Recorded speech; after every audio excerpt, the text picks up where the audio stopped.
After the miscarriage, I systematically erased every habit that Giles used to find irritating. I stopped asking where he was going. When he stayed out all night, I no longer paced the floor. I simply turned off the bedside lamp and fell into a deep, dreamless sleep. Even when I was injured during a training maneuver and the medic told me to call my family, I just looked at the sterile white ceiling and said, "I don't have any next of kin." The nurse recognized me. "You're Mrs. Marshall, aren't you? General Marshall is just in the next sector over. Should I send word to him?" I shook my head slowly. "No, there's no need." But 30 minutes later, Giles Marshall appeared anyway. He stood in the doorway, his uniform sharp, his presence commanding and cold. "You're hurt. Why wasn't I the first person you called?" I kept my eyes down. "It's a scratch, Giles. Not worth bothering the commanding general over." That dismissive tone, the sheer lack of weight in my voice, made him visibly bristle. Before he could snap back, voices drifted in from the hallway. 2 guards were gossiping, unaware of who was listening. "The general really has a soft spot for that girl Maya from the USO troop. She twisted her ankle during the performance, and he practically commandeered a Blackhawk just to get her back, carried her onto the bird himself. Didn't let her feet touch the tarmac once." I saw Giles's chest tighten. His eyes flickered toward me, searching for the explosion, the accusations, the familiar fire of my jealousy.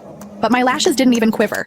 I just leaned back against the thin hospital mattress and closed my eyes, letting the silence settle between us.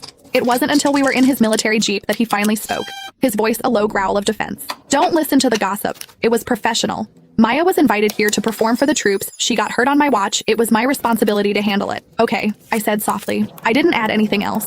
Giles's temper flared suddenly. "You don't believe me? Is this still about that? God, Cassie, I've come back to you. I'm here. What more do you want?" I stared out the window at the passing barracks, my profile a blank slate. "I believe you," I said.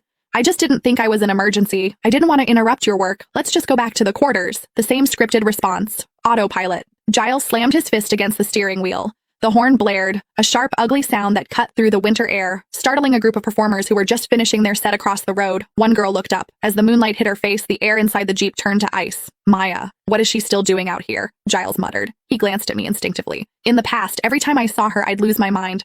I'd scream, I'd cry, I'd demand to know why she was wearing a coat that looked like mine. But now, I just gave her a fleeting glance and looked away. Nothing. Giles gripped the wheel, but his eyes were glued to the rearview mirror. It was a brutal December night. The girl was shivering in a thin stage costume, her arms wrapped tight around herself, her nose red from the cold. His hand was already on the door handle. The concern was practically leaking out of him. I understood the script perfectly. I opened my door and stepped out, giving him the exit he was dying for. "If you need to do a final sweep of the camp, I can walk back. It's not far." I didn't wait for an answer. I turned toward the intersection. Giles jumped out and caught my wrist. "It's over between us, Cassie. I didn't know she was here. Why won't you trust me?" I nodded. "I do trust you, Giles. She's a young girl in a tough spot. Even if it's over, it's normal to care. I get it." He stared at my face. There was no bitterness there, no hidden edge. That was what terrified him. I used to have an insatiable hunger for his attention. If I found a single long hair on his uniform, I'd interrogate